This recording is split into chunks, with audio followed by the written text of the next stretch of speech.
Greetings, everyone. The title of this talk might be The Unity and Diversity of Martin Luther King and Mahatma Gandhi. We're going to talk about some differences that the two men had on the surface and, of course, in the circumstances in which they were struggling, but the profound similarity. When my own spiritual teacher, Eknath Easwaran, came to this country in 1959, he was a Fulbright scholar at the University of Minnesota. And one of his colleagues invited him one night to come and hear a talk by Martin Luther King. He had heard of King, Easwaran had, but really hadn't had much interaction with him. And when he went and listened to him, he was riveted. He was just stunned. And he said that while, what he was saying was beautiful to listen to, he was a good rhetor and all the rest of it. That wasn't what had struck him so forcibly. And what struck him was that he thought that he was hearing once again the voice of Mahatma Gandhi. On this profound spiritual level, so absolutely equal, the two men were, how much the same they were. And remember that for Easwaran, this was only 11 years after Gandhi had been assassinated, so that, the thought that he could ever come back in some form. At that time, Easwaran didn't know that in 1934, Howard Thurman and his wife and a small party from the Harlem Renaissance actually visited Gandhi at his ashram in India. And they all, but particularly Mrs. Thurman, they said to Gandhi, "We need you. You have to come to America." They hadn't heard of Gandhi's very deeply held principle of Swadeshi, or localism. And Gandhi said, if I come to America, I'll lose everything I was working for in India and gain nothing in America. But not to leave them desolated, he said, what I'm doing in India is to create an ocular demonstration of the power of nonviolence. It was not, he actually said at one point that he was using India to give the world this ocular demonstration. And he said, and it may well be that somebody in America, in your community, will take up the baton and go from there. And of course, Martin Luther King was, I think, about 8 years old at that time. So it is interesting to consider what kinds of transmission might have taken place between Gandhi and King. Of course, there is this ocular demonstration, and right after the freedom struggle in India, something like 56 nations were decolonized because of the success of Gandhi's example. And when I mentioned this to some other students before, they said you could in fact consider the condition of the African-American person a kind of colonization. In standard colonization 1.0, you go over to a less developed country, enslave the people, and take the product of their labor. Whereas here, you bring them over here to labor for us here. It wasn't really all that different. And I have had African-American friends who were very active in the peace movement tell me, actually, that race didn't have that much to do with it, that what they call poor white trash were exploited just as badly as they were. It's a question of using some kind of capacity that you have to take advantage of another person or another group, and that this is really a hideous violation of the natural state of human relations. And every now and then, somebody stands up and says, I won't take this anymore. Many years before Martin Luther King comes on the scene, a man named Charles Hamilton Houston had taken up the cause of the African-American struggle, and he had been warned that this is dangerous, he might get killed, and he said, famously, I would rather die on my feet than live on my knees. So people do stand up and shake this off, and there's the ocular demonstration, which anyone could have seen. And King did hear about Gandhi in a famous talk at Crozer University, where he was studying from the president. And he became intrigued. He was searching very earnestly at that time in his life to find a model, a system, a philosophy which would help him in the struggle to come.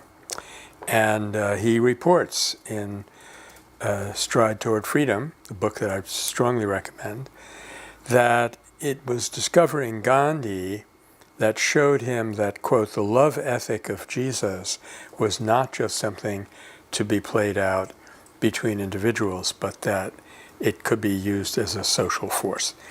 In fact, Gandhi and Tolstoy had agreed that what Gandhi did was take this nonviolence, which was as old as the hills, and multiply it into a social movement, into a mass movement.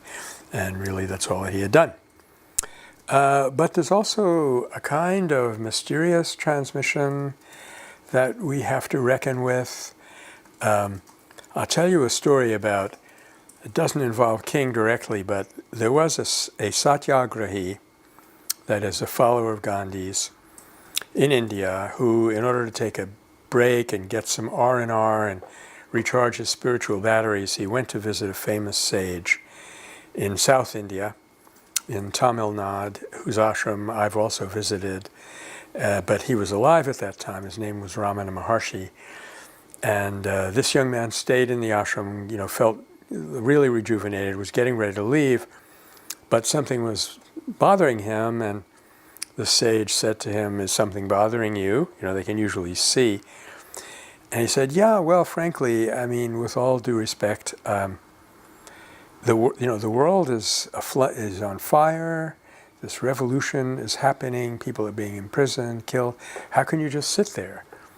Because Ramana Maharshi was famous for just sitting and reading the newspaper most of the time. And the sage said to him, "What makes you think I'm just sitting here?" And the young man said, "Oh, how silly of me. Yes, of course." But he had no idea what the guy was talking about. Now, it so happens that this freedom struggler under Gandhi went to the American South. And we didn't know this until recently, but there's a book by a man named Sudarshan Kapoor called Raising Up a Prophet, which documents how dozens of satyagrahis from India came over to the South, said, here's how we did it, here's what you should avoid, here are best practices, inspired them. And at the same time, several of them went over to India.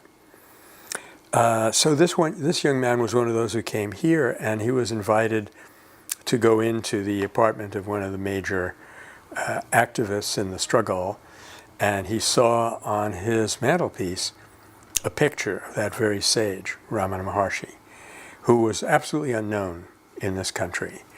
And it just suddenly clicked for him, and it dawned on him that these great spiritual figures exert an influence on the world which we cannot see, but which we have to assume is very real. And science is just beginning to come around the edges of this thing and show that, in fact, it's possible. I'm going to quote something from King to that effect.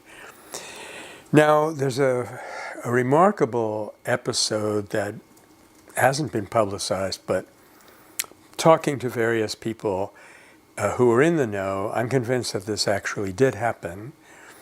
When King was in India on the trip where he got the Nobel Prize, 1964, I believe, remember he said, "To other countries I have gone as a tourist, but to India I went as a pilgrim."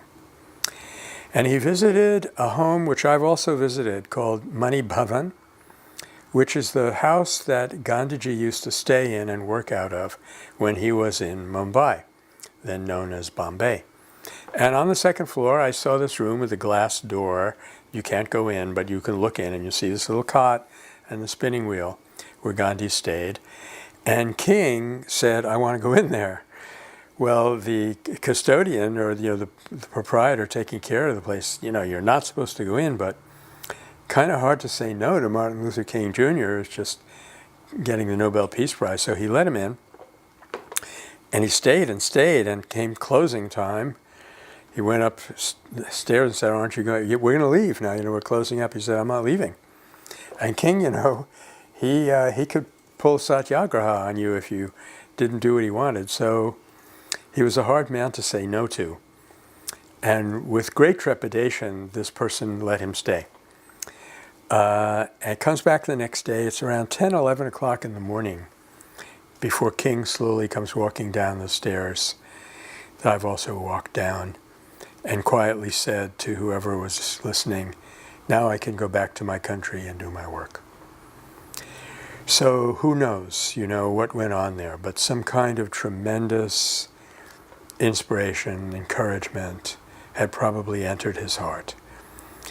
Now, with this transmission taking place, it's not too surprising that what we're now talking about, what's generally known as the Civil Rights Movement, or what my friend Claiborne Carson calls the African American struggle for civil liberties in the 50s and 60s, because the Civil Rights Movement is still going on, that this movement I regard as the second great nonviolent campaign of the 20th century, and in some ways these are the two greatest campaigns that we have witnessed.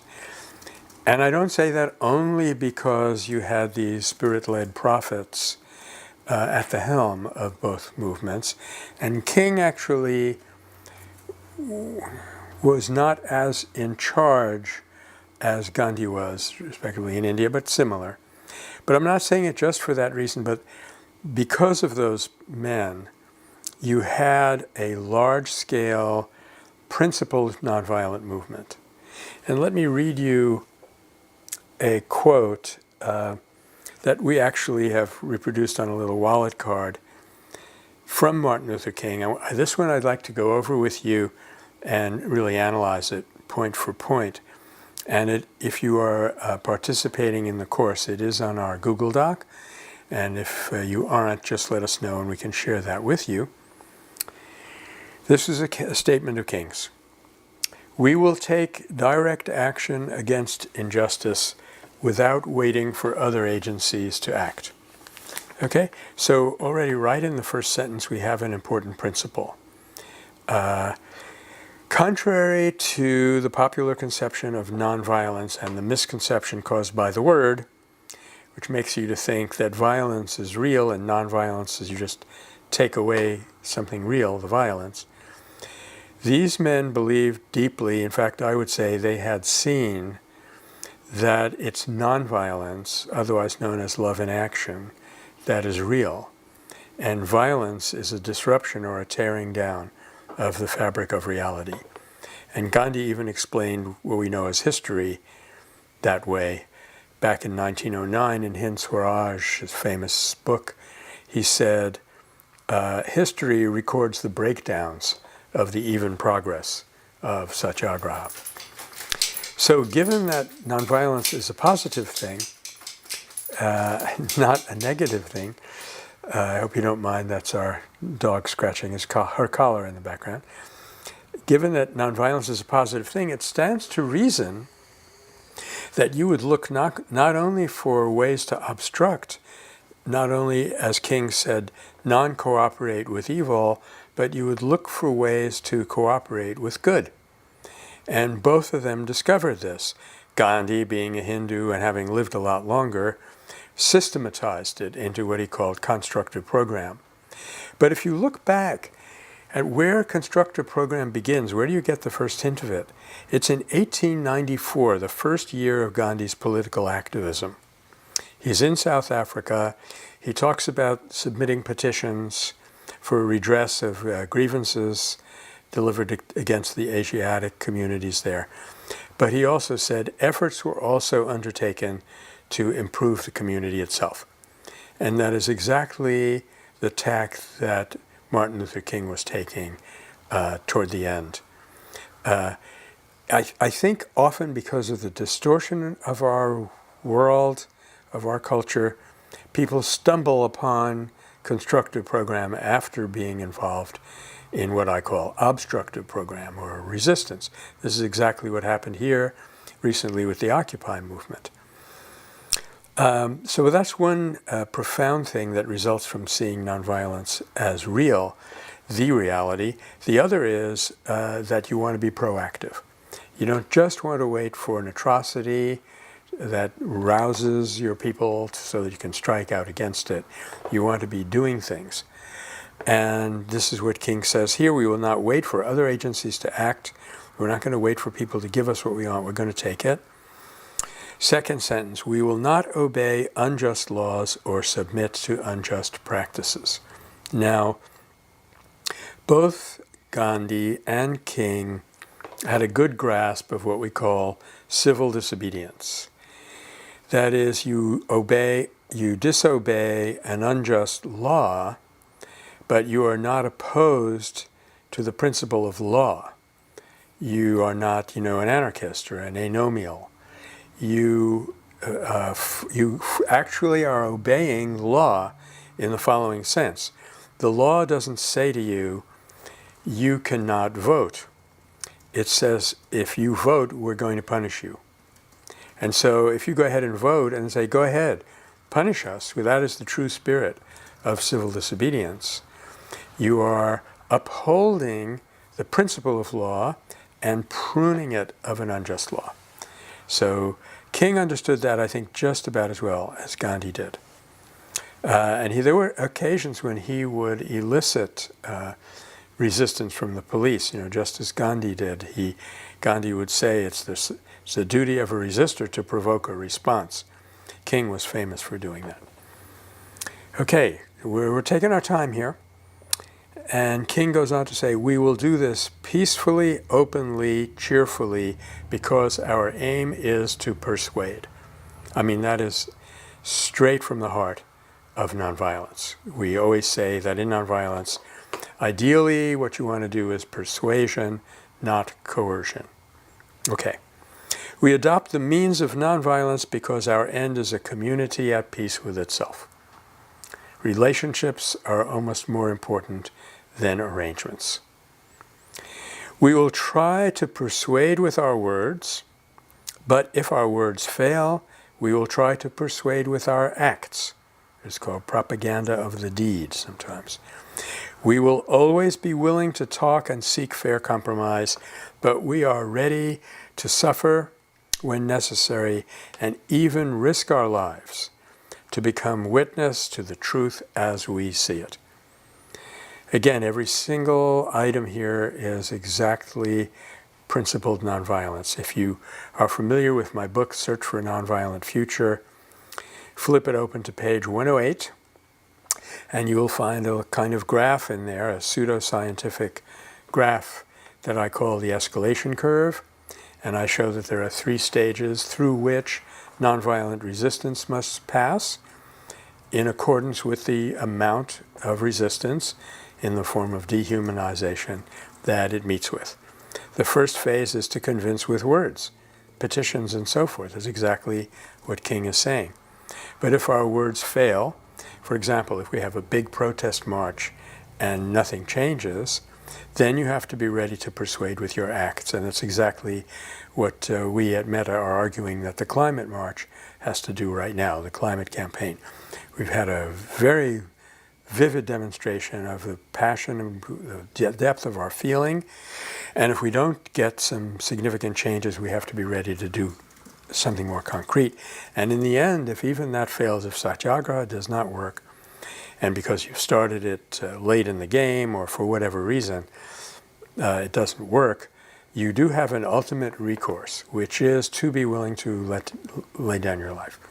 Hopefully, you will not have to lose your life, but it's the willingness to risk it that does the magic. So those were just shows you how absolutely similar the two men were. It's also the case that Gandhi comes on the scene at a particular time in history when things were sort of ripe to challenge white supremacy and the whole doctrine of imperialism. Similarly, what we call the civil rights movement started when African American soldiers came back from World War II. And there's 2 reasons for that.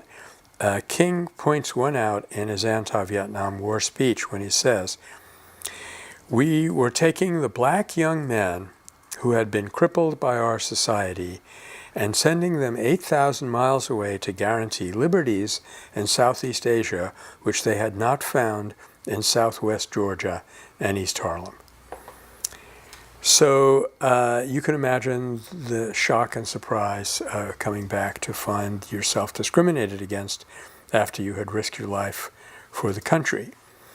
But this, incidentally, that quote from King was from the famous Vietnam War speech from Riverside Church, April 4th, 1966, where he was criticized for taking on the war when he was supposed to be a civil rights leader, and he pointed out that racism is a form of violence, and if you don't eliminate the violence, the racism is going to come back.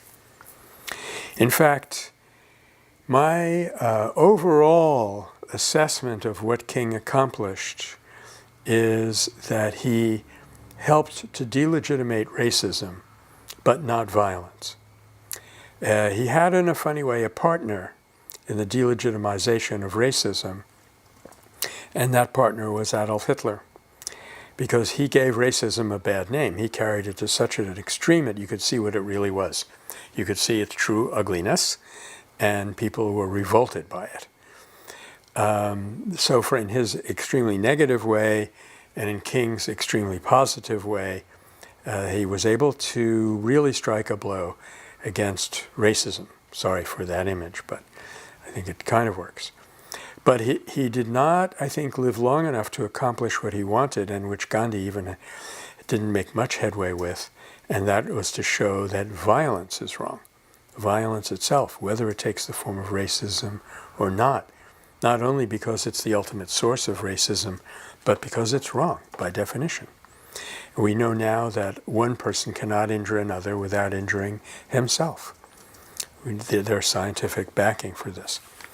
But I was saying that there's another reason, and a kind of deeper reason, why military service made it inevitable that Jim Crow would be challenged.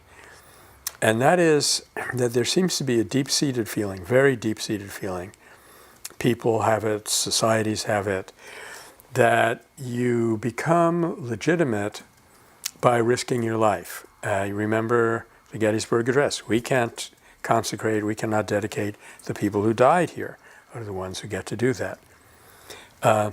I used to teach classics, and I know that in ancient Sparta there were outlier communities called helots who were so regarded as so non-legitimate that you could attack them with impunity. I mean, if you were training up young cadets, you might take them on a raid and have them kill some helots in the neighboring village because their life didn't matter. And a myth was made up to explain why the lives of helots didn't matter. And that myth was that they were the descendants of men who had run away in battle and utterly unmanned themselves. So by carrying out military service on a very deep psychic level, African Americans came back feeling that they were human. And other people had a hard time not agreeing that they were human for that reason. So they were standing up. And let's see, there was another quote,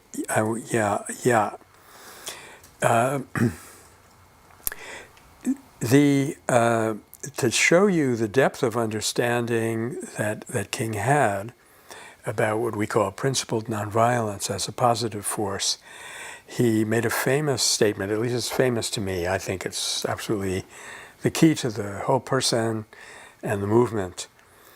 He was challenged that he had caused a certain amount of disruption.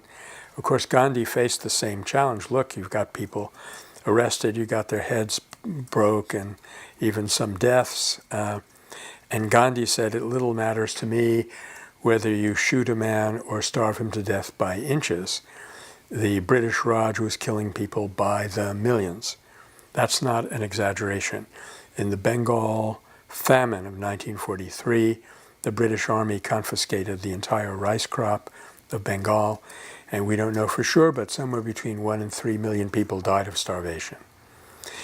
But King's point here is slightly different. He says, yet nonviolent resistance caused no explosions of anger. And he will point out that there were more lives lost in the Detroit riots of 1967 in 4 days than were lost in 4 years of the civil rights movement. So, to continue, nonviolent resistance caused no explosions of anger. It controlled anger and released it under discipline for maximum effect.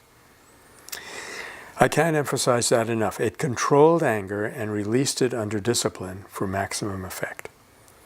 So a nonviolent person is not a non-angry person. On the contrary, it's a more than usually sensitive person who is very angry but knows to control that anger and use it to get something done instead of using it to blow off steam and express their feelings. So there's that combined with one other quote. I think if you don't have time, if you're doing an elevator speech and you've only got maybe 2 floors and you need to explain where the nonviolent power comes from, which we just talked about, it's controlled energy, controlled anger, and you want to explain what the vision is, you use the next quote that I'm going to give you right now, which is equally brief. Martin Luther King said, "I can never be what I ought to be until you are what you ought to be. And you can never be what you ought to be until I am what I ought to be." In other words, this is a unity in diversity vision in which not only does your fulfillment not impede my fulfillment, I'm not really totally fulfilled until you are. That means that when you come right down to our basic needs in life, there's no competition. Competition is because of perceived needs, because of wants, and not because of anything that we really need. And in nonviolence, you really rely on resources that are not only renewable, but inexhaustible, like respect and love and so forth. I want to work with just a couple of little more quotes. And as you see, what I'm doing here is because the history of the movement and King's role in it is well documented. There are films like A Time for Justice, Eyes on the Prize. There are books like the ones that King wrote, and the very extensive histories written by Taylor Branch and others, a biography of King by Marshall Frady. A little bit of Frady I'm about to read you, actually, but I wanted to start with this testimonial from King. "Since being in India," he said, "I am more convinced than ever that the method of nonviolent resistance is the most potent weapon available to oppressed people in their struggle for justice and human dignity. In a real sense," he goes on, "Mahatma Gandhi embodied in his life certain universal principles that are inherent in the moral structure of the universe. And these principles are as inescapable as the law of gravitation." So these men saw something that they called the moral structure of the universe, and they felt that nonviolence is in alignment with that moral structure, and that also is, in a way, the characteristic feature and the future destiny of a human being. Quickly read you part of a quote from Marshall Frady, who was talking about in his work on Jesse Jackson. And he said, "King started from the essentially religious persuasion," and let me stop myself right here for a second. The movements both had in common that the practitioners in it literally believed that their actions, including their protest actions, were religious. They were an expression of their religion. Gandhi, for his part, when the spinning wheel, he said it was a spiritual act, and he said that the sacrifice of spending your half hour or your hour every day spinning, regardless of who you were, how much wealth and prestige you had, he called that a yajna, which means a sacrifice in the deepest religious sense, sacrificing something of your own to gain power. And for King's movement, we know that, I have a colleague at Berkeley who used to come in and give the King lecture in my Gandhi course. I gave the Gandhi lecture in his King course. And the first thing he always told us every time he came in, he said, you have to realize Martin Luther King was a black Baptist preacher. All of his rhetoric, all of his power, all of his ability to rouse people came out of that background.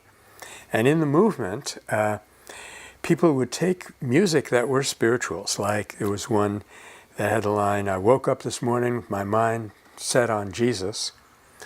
They took it and rewrote it to, woke up this morning with my mind set on freedom.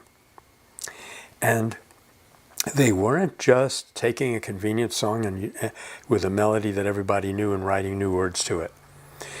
They believed, at least many of them believed, that their fight for freedom was a religious act in their religion of Christianity. Okay. So again, King started from the essentially religious persuasion that in each human being, this is critical to principled nonviolence, nobody is beyond redemption. You may not have the tools to do it at a given time with a really, really badly dehumanized person, but in theory, no one is not reachable. In each human being, black or white, whether deputy sheriff or manual labor, there exists, however tenuously, a certain natural identification with every other human being. Which identification, in the overarching design of the universe, which ultimately connects us all, we tend to feel that what happens to our fellow human beings in some way also happens to us. And nowadays we have discovered these neurons in the central nervous system that actually have the job of resonating with the mental state of another person that we're looking at. Therefore, in the catharsis of a live confrontation with wrong, when an oppressor's violence is met with a forgiving love, he can be vitally touched and even, at least momentarily, reborn as a human being. I want to come back to that. While the society witnessing such a confrontation will be quickened in conscience toward compassion and justice. Now, this reborn as a human being, as I briefly mentioned before, and I think is critically important, nonviolence is our destiny. Nonviolence is our innate capacity that makes us human. Animals have a kind of nonviolent behavior, but only we can make the decision to make a sacrifice in the confidence that it will awaken some response in the other. We have the capacity to see through the anger and fear of another to the core of their humanity, and that will not be until we've created what Martin Luther King calls the beloved community, and what Mahatma Gandhi called Rama Rajya, the city of God, basically, the rule of Rama. It is not until that society has been built that we will be able to say that we are fully human.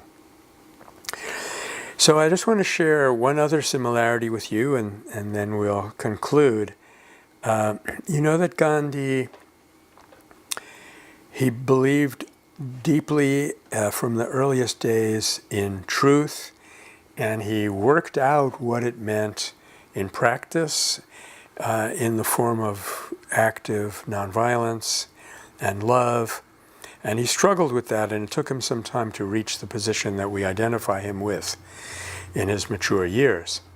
But there were 4 times when Gandhi actually participated indirectly in a war because he was working it out. Similarly, there was a time when King kept a gun in his house, and when his bodyguards had guns, he struggled mightily with this and eventually gave it up, relied on nonviolence itself. And it was one critical episode. We know that this kind of thing happened to Gandhi many times. He will say, when he was asked, how did you know that you needed to go on a fast in 1932 and again in 1947, he said, I heard the voice of God, and anybody can hear it. This is a scientific law. And he refused to budge off that position. And similarly, King has this famous experience, which I call the coffee epiphany, when his house had been bombed with his infant daughter sleeping in the back. And he had a severe crisis, and he began to feel that he couldn't go through with it. And he went into the kitchen around about midnight, made himself a cup of coffee, and sat there hanging his head and saying, Lord, I don't think I can do this. And he heard a voice. And the voice said, Martin Luther, stand up. Stand up for freedom. Stand up for justice. And I shall be with you. You will be never alone. Never alone. And King heard that resonating in his mind the rest of his time. There's so much else to be said. One could comment on the way the world refused so far to recognize the power and greatness of these men, but they nonetheless have left us with an indelible legacy that can never be fully eradicated, in which we now have the great honor and the privilege to take up and carry out in our own right. Thank you very much.